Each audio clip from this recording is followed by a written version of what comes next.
ભુજ તાલુકાનું કુનરિયા ગામે વડાપ્રધાનના સ્વચ્છ ભારત મિશનને સાર્થક કરી કચ્છનું સ્વચ્છ મોડેલ ગામ બન્યું છે।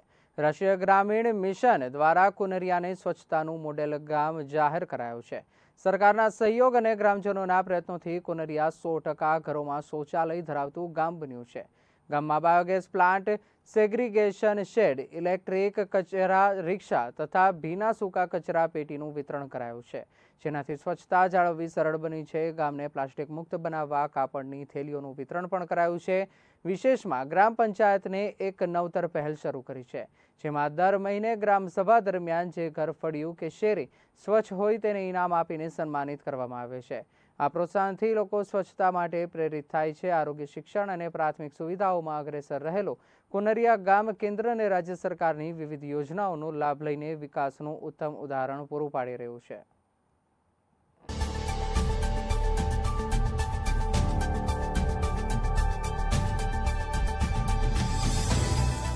અમારા ગામમાં 3521ની વસ્તી છે અને અમારું નાનકડું એવું ગામ આદર્શ મોડેલ વિલેજ તરીકે ઓળખાય છે। એના માટે અમને ગામની સાથે સાથે સરકારનો પણ સારો એવો સહયોગ અમને મળે છે, કારણ કે જે સરકારની અવનવી યોજનાઓ છે, વિવિધ યોજનાઓનો લાભ જે ગામના લોકો લે છે, એના માટે અમે સરકારનો પણ ધન્યવાદ માનીએ છીએ। અમારા ગામમાં 100% શૌચાલય થયેલ છે અને જાહેર શૌચાલય પણ બનેલા છે।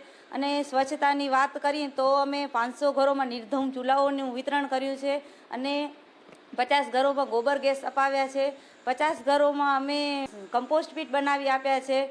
500 ઘરોમાં અમે સૂકો કચરો અને ભીનો કચરો અલગ રહી શકે એવી ડસ્ટબિનનું વિતરણ કર્યું છે। અને સફાઈ માટે બીજી એક સારી એવી વાત કરું તો આગલા જ મહિને અમારા ગામમાં સરકાર તરફથી અમને ગાડી મળેલ છે, જે ઘરે ઘરથી કચરો લઈ અને ભીનો સૂકો કચરો અલગ કરે છે અને ઘરે ઘરથી લઈ જાય છે। અને બીજી વાત કરીએ તો સ્વચ્છતા માટે અમારા ગામમાં જ્યારે ગ્રામસભા થાય છે ત્યારે અમે એવી આયોજન કરીએ છીએ કે જે ગામમાં જે ફળિયું, જે મોહલ્લો હોય કે ઘર હોય જે સ્વચ્છ હશે એને અમે જાહેરમાં ઇનામ વિતરણ કરીએ છીએ કે તેનાથી ગામના લોકો બીજા પણ પ્રેરણા લઈ અને આગળ વધે છે અને પોતાના ઘરને અને ફળિયાઓને સ્વચ્છ રાખે છે। અને સરકારની વિવિધ યોજનાઓનો લાભની વાત કરીએ તો પ્રધાનમંત્રી આવાસ યોજના છે, ખેડૂતોને લઈને યોજનાઓની વાત છે કે મહિલાઓ માટે જે આ સખી મંડળ બનાવેલા છે એની યોજનાઓની વાત છે, તો અમારા ગામની તમામ મહિલાઓ અને અમારા ગામના જે તમામ છેવાડાના લોકો છે તેના સુધી આ લાભ પહોંચે એવા અમે પ્રયાસ કરી રહ્યા છીએ। અને અમારા ગામ જે આદર્શ મોડેલ વિલેજ તરીકે આજે ઓળખાઈ રહ્યો છે અને સ્વચ્છતા અને સફાઈનો અમને જે એવોર્ડ મળ્યો છે એના માટે અમારા ગામના સહયોગની સાથે સાથે અમને સરકારનો પણ સારો એવો સહયોગ મળ્યો છે, જેનાથી અમે અમારા ગામને મોડર્ન વિલેજ તરીકે બનાવી શક્યા છીએ।